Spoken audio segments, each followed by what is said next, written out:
खाटू श्याम बाबा, जो अपने चमत्कारों, अपने वरदानों के लिए प्रसिद्ध है। राजस्थान में शेखावटी क्षेत्र के सीकर जिले में स्थित है खाटू श्याम बाबा का प्रसिद्ध मंदिर। इस मंदिर में फाल्गुन माह के शुक्ल पक्ष की द्वादशी यानी कि बारस के दिन श्याम बाबा का एक विशाल मेला भी भरता है। इस मेले में देश और विदेश से श्याम बाबा के लाखों भक्त सम्मिलित होते हैं। ये मेला राजस्थान में भरने वाले सबसे बड़े मेलों में से एक माना जाता है। तो दूर दूर से इस मंदिर में माथा टेकने लोग यूं ही नहीं आते हैं।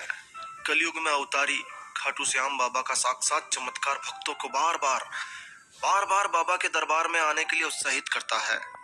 ये मंदिर बड़ा ही चमत्कारी मंदिर है।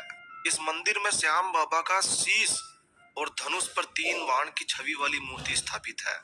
कहा जाता है कि इस मंदिर की स्थापना महाभारत युद्ध की समाप्ति के बाद स्वयं भगवान कृष्ण ने अपने हाथों से की थी। खैर, इस मंदिर की स्थापना के बारे में कई मान्यताएं हैं।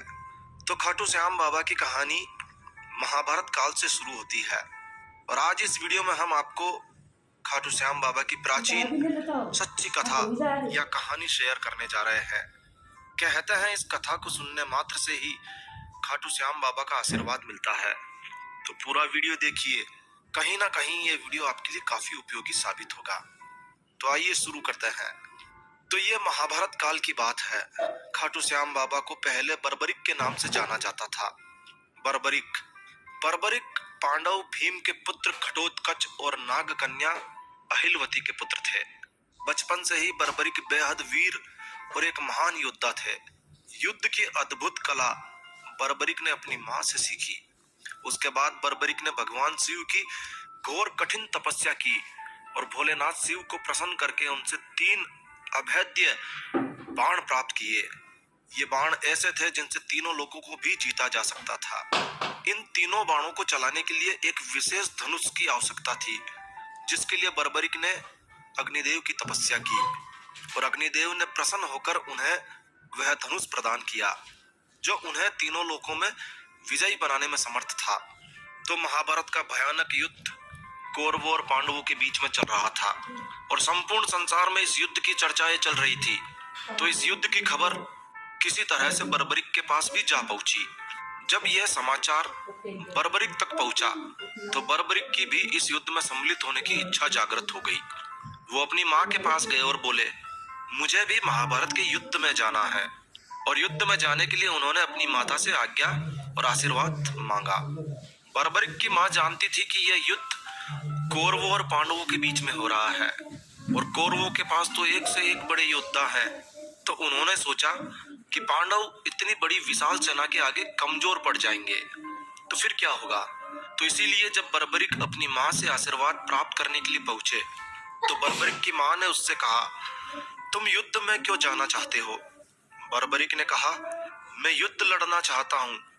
तब बर्बरिक की मां ने कहा कि ठीक है, तुम चले जाओ, परंतु मुझे एक वचन दो। बर्बरिक ने कहा, वचन? कैसा वचन? तब बर्बरिक की माता ने कहा, सुनो पुत्र, तुम मुझे यह वचन दो कि जो भी पक्ष तुम्हें हारता हुआ मिलेगा तुम उसकी ओर से युद्ध लड़ोगे। बर्बरिक ने कहा, मां, मैं तुम्हें वचन देता हूं कि जो भी हारता होगा, जो भी पक्ष हार रहा होगा, मैं उसका साथ दूंगा। और फिर वे अपने प्रिय नीले घोड़े पर सवार होकर शिवजी से प्राप्त तीनों बाणों और धनुष के साथ कुरुक्षेत्र की रणभूमि की ओर निकल पड़े। अब भगवान कृष्ण के लिए बड़ी समस्या हो गई, क्योंकि उस समय कौरव हार की ओर जा रहे थे और बर्बरिक ने अपनी माता को वचन दे दिया कि वो हारे के सहारे बनेंगे और यदि बर्बरिक कौरवों के साथ शामिल हो जाते तो फिर कौरवों को हरा पाना किसी भी स्थिति में संभव नहीं था। ऐसा सोचकर भगवान कृष्ण ने ब्राह्मण का वेश धारण किया और बर्बरिक को रास्ते में ही रोक लिया। वो बर्बरिक से बोले, हे बालक, तुम कहाँ जा रहे हो। बर्बरिक ने कहा, मैं महाभारत के युद्ध में युद्ध लड़ने जा रहा हूँ। भगवान श्री कृष्ण ने कहा, ये कोई बच्चों के खेलने की जगह नहीं है, और बर्बरिक की हंसी उड़ाने लगे।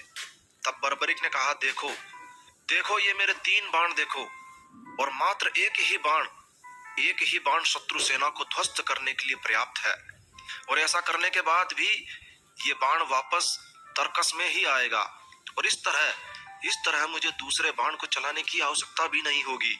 इस युद्ध को जीतने के लिए मुझे केवल एक बाण ही चाहिए और मेरे पास तो 3 बाण है, क्योंकि यदि एक बार इस बाण को चला दिया जाए तो ये सभी को मारकर ही वापस आएगा, और यदि तीनों बाणों को प्रयोग में ले लिया गया तो समझो कि तीनों लोकों में हाहाकार मच जाएगा।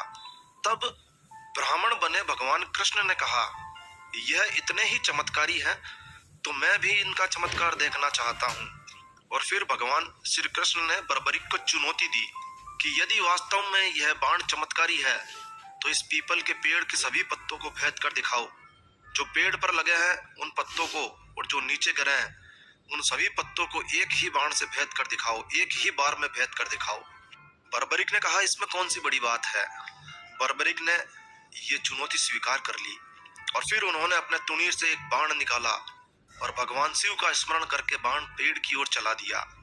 बाण ने पलक झपकने से पहले ही पेड़ के सभी पत्तों को भेद दिया और फिर बाद में वह बाण भगवान श्री कृष्ण के पैरों के इर्द गिर्द चक्कर लगाने लगा, क्योंकि एक पत्ता उन्होंने अपने पैर के नीचे छुपा रखा था और बाण उसे भी भेदना चाहता था।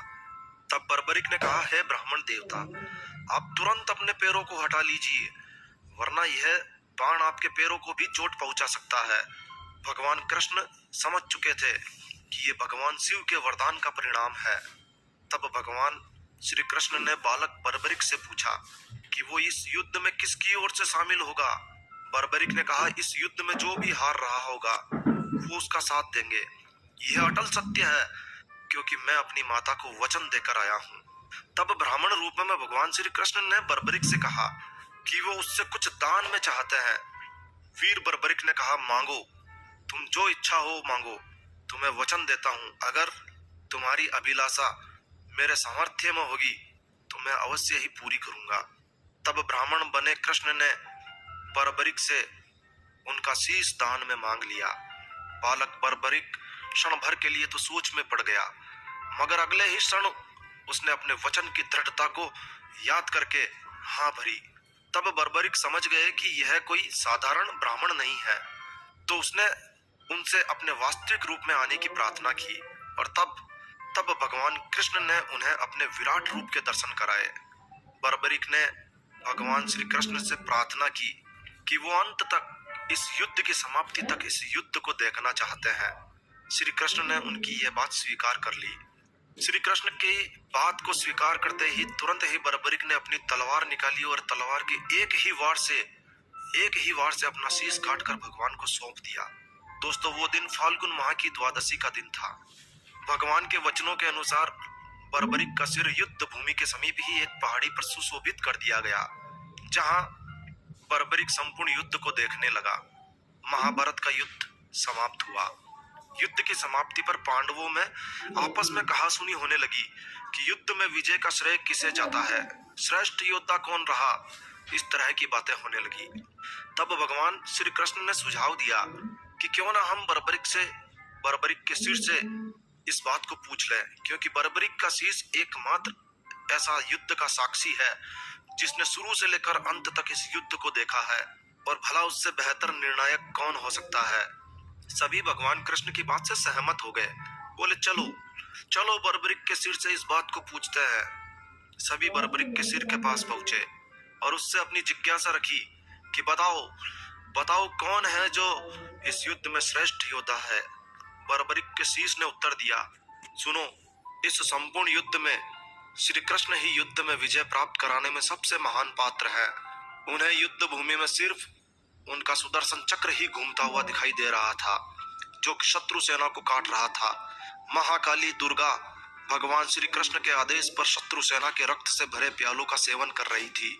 तब श्री कृष्ण ने वीर बर्बरिक को उसके महान बलिदान से प्रसन्न होकर वरदान दिया, हे बर्बरिक, तुम्हारे जैसा बलिदान कोई नहीं कर सकता है। कलयुग में तुम मेरे नाम से, यानी कि श्याम नाम से जाने जाओगे, क्योंकि कलयुग में हारे हुए का साथ देने वाला ही श्याम नाम को धारण करने में समर्थ है। तुमने अपना शीश मुझे दान दिया है, अतः तुम शीश के दानी के नाम से भी पूजे जाओगे। तुमने हारने वाले का साथ देने का वचन अपनी माँ को दिया था, और इसीलिए तुम सदैव हारे के सहारे बनोगे। जो भी भक्त कलयुग में तुम्हारी पूजा करेगा उसकी समस्त मनोकामनाएं अवश्य ही पूरी होगी। अब कलयुग में खाटू में यह मंदिर कैसे बना, इसकी भी एक अलग कहानी है जिसके लिए हमने अलग से एक वीडियो बनाया हुआ है। तो यदि आप उस कहानी को भी जानना चाहते हैं तो आप उस वीडियो को देख सकते हैं, जिसका लिंक आपको इसी वीडियो के अंत में मिल जाएगा। तो प्रेम से बोलिए, हारे के सहारे की जय हो, शीश के दानी की जय हो। तो बस इस वीडियो को यहीं विराम देते हैं। तो दोस्तों, यह वीडियो, यह जानकारी, यह कहानी, यह कथा आपको अच्छी लगी हो, यूजफुल लगी हो तो कृपया लाइक के बटन